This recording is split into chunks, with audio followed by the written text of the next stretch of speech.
Welcome grade 10 students for another beautiful day. I hope you are doing well. Allow me again to introduce myself. I'm teacher Dancy Andres, but you can call me Sir Red for short, and I will be your guide to this journey.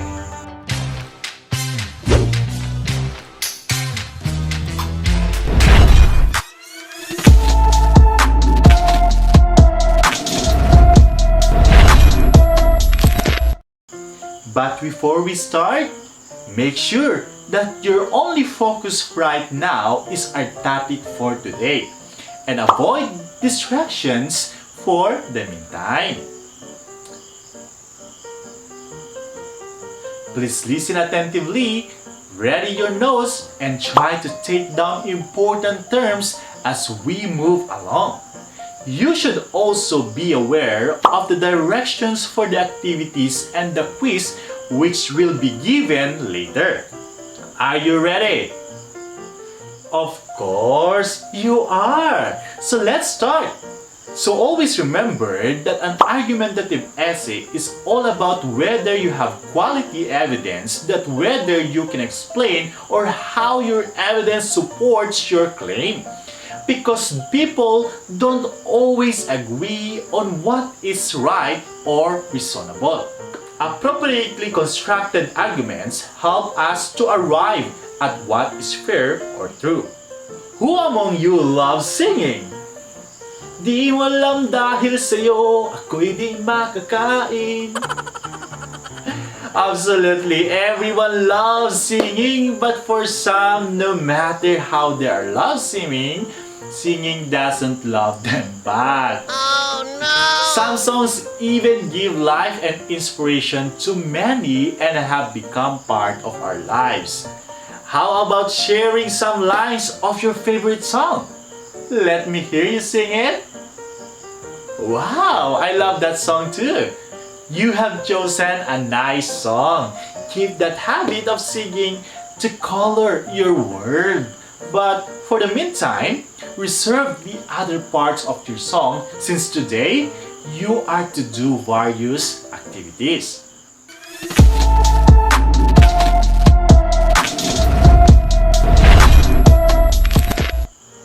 The first activity is entitled Paraphrase Me. Well, before we go on, paraphrase means to restate the lyrics of the song, giving its meaning in another form or in other way, which can also be your interpretation about the song. Write your answer in your notebook. So, are you ready? Let's start! What has life to offer me when I grow old? What's there to look forward to beyond the biting cold? They say it's difficult, yes, stereotypical.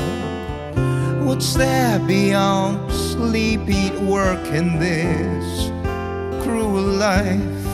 Ain't there nothing else round here but human strife? 'Cause they say it's difficult, yes, stereotypical. Gotta be conventional, you can't be so radical. So I sing this song to all of my age, for these are the questions we've got to face. For in this cycle that we call life, we are the ones who are next in line. The lyrics is taken from the selected lines from the song Next in Line. Now, it's your time to interpret the lines. Nice idea! I like how you interpreted the lines from that song. They say that our lives are meaningless without goals. However, reaching our goals is not that easy. I know that there might be more challenges that you can think of because, as I said, fulfilling our goals is really not easy. But we have to believe and fight for our dreams because not everyone will help us in achieving our desired goals. Thank you for participating in our activity.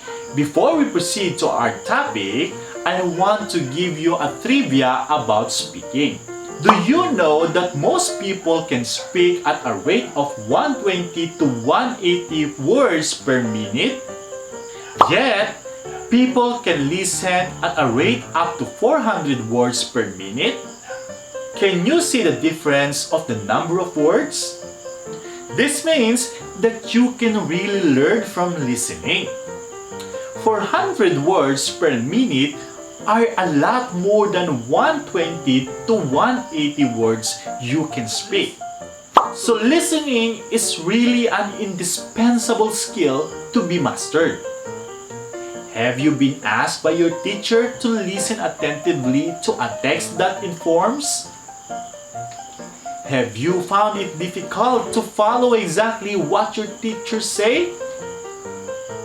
If so, remember that these situations are normal. It happens to everyone.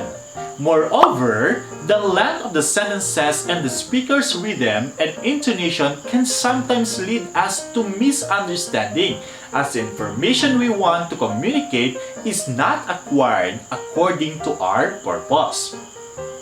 For today's lesson, we are going to learn how to evaluate a spoken text using given criteria.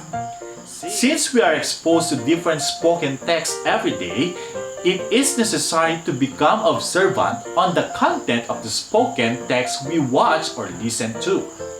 When we say spoken text, this refers to oral stories, interviews, and dialogues. Anything that requires speaking is considered as spoken text. Examples are welcome message or speech, a presentation in class, conversations, discussions, roleplay, or any other piece of spoken language.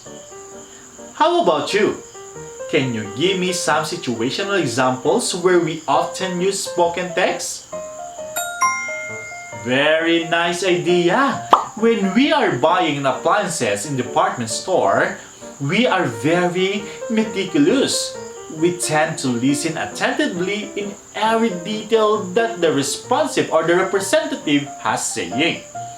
In this case, we are also considering the consistency on how he or she presents the product you want to buy. Who wants to give me another example? Very well said. Giving a speech on the health issue in the barangay. To be effective, the speaker should always consider relevant information about his or her receivers such as the mood, background, race, preference, education, status, and needs among others. Spoken text has many criteria, namely fluency, tone, cohesion, and correctness. First, let's talk about fluency. It refers to the continuity, smoothness, rate, and effort which language is spoken. It helps you sell your ideas and communicate your thoughts to others. Speech rate is also the main key in fluency. So, what are the examples of fluency? Very good. A teacher discussing his or her lesson is the best example. Second is tone. Tone describes voice pitch, but the same term is also used to describe the speaker's attitude as reflected to the subject. Now, who wants to give me an example of tone? What an excellent idea! Eulogy is one of the best examples of tone because it was reflected that the speaker's emotion is sad. Number 3, cohesion. It refers to the manner of connecting the ideas to make logical presentation of the topic or subject. Who has an example of cohesion? Exactly! Giving direction is an example of cohesion. Communication must include everything that the receiver needs to hear. And the last one is correctness. Effective communication happens when the message is concrete and supported by facts and real-life experiences and situations. Who wants to give me an example of correctness? Nice idea! The priest or the minister is giving a real situation to inspire the listener is an example of correctness. The receiver is more connected to the message conveyed. Spoken language is different from written language for many reasons. One important reason is that it usually understood immediately while written language can be read many times. Spoken language is less complex than written. Who wants to give a situational example of spoken text? Wow! You have a great ideas! Like the priest or the minister is giving a sermon during Sunday Mass. You can ask the priest to repeat his sermon once you didn't understand. That's why it is important for you to listen attentively and focus on the idea that the speaker wants to convey. Let's now proceed to the characteristics of spoken text. Do you have any idea about the characteristics of a spoken text? Very good! Here are the characteristics of spoken text, namely, variation on speed, intensity, gesture, intonation, stress, and pitch. When we say variation of speed, it's actually the period of time that sounds lasts. It is also refer how fast or slowly a person talks. Who wants to give me an example of speed? Very good! A teacher discussing his or her lesson. In this example, variation or speed is very important. You need to pay attention to the speaker so that you can easily understand the topic. Second is intensity. This refers to the loudness or softness of sound. Who wants to give me an example of intensity? Nice idea! When a person talks very loud, it is an indication that he or she is mad or disappointed. Or when the speaker uses soft sound, this might be an indication that the speaker is sad or calm. Now, let's move to gesture or body language. It is the movement of any part of the body to express a meaning. Who wants to give me an example of gesture? Very well said. For example, subtly mirroring interviewers' body language can make you appear more trustworthy to them. In the same vein, lack of eye contact is a sign of low confidence and inability to truly engage with others. Let's move on to intonation. Intonation refers to the way your voice rises and falls as you speak. Listen to this example. It's raining, isn't it? In this sentence, you're not really asking a question. You're telling the listener that it's raining. So you give your speech a telling melody. The pitch level of your voice falls and you sound as if you know what you're talking about. And of course, you do. so you're making a statement. But now, imagine that you don't know if it's raining. You think there might be a shower outside, but you're unsure, so you ask someone to check. You use the same word, but musicality of your voice makes a different point. And now, let's move on to stress. Stress refers to the emphasis given to a word or a syllable. Did you enjoy the discussion? I hope you've learned a lot. Let's recall some of the concepts discussed. What are the different criteria in evaluating spoken text? Very good! So, the different criteria in evaluating spoken text are fluency, tone, cohesion, and correctness. What are the different characteristics of spoken text? Exactly! We have variation on speed, intensity, gesture, intonation, stress, and pitch range. Now, try to figure out what tone is being used in this statement.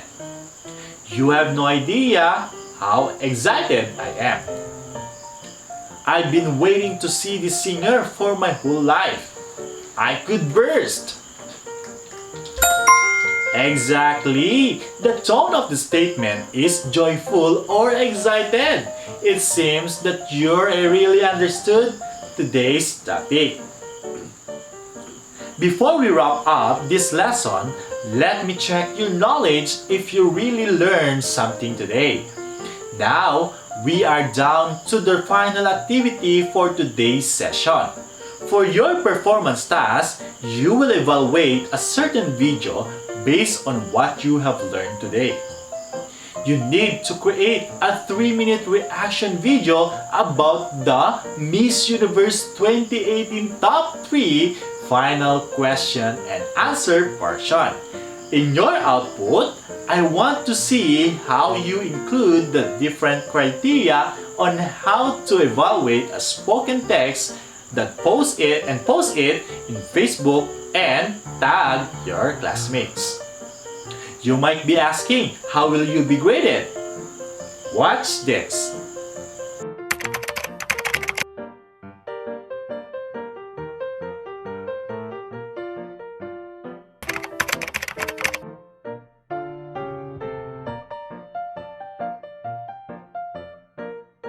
If you want additional information about the topic, you can use the internet to visit informative websites such as Google and YouTube, or download modules and activity sheets online if you have spare time.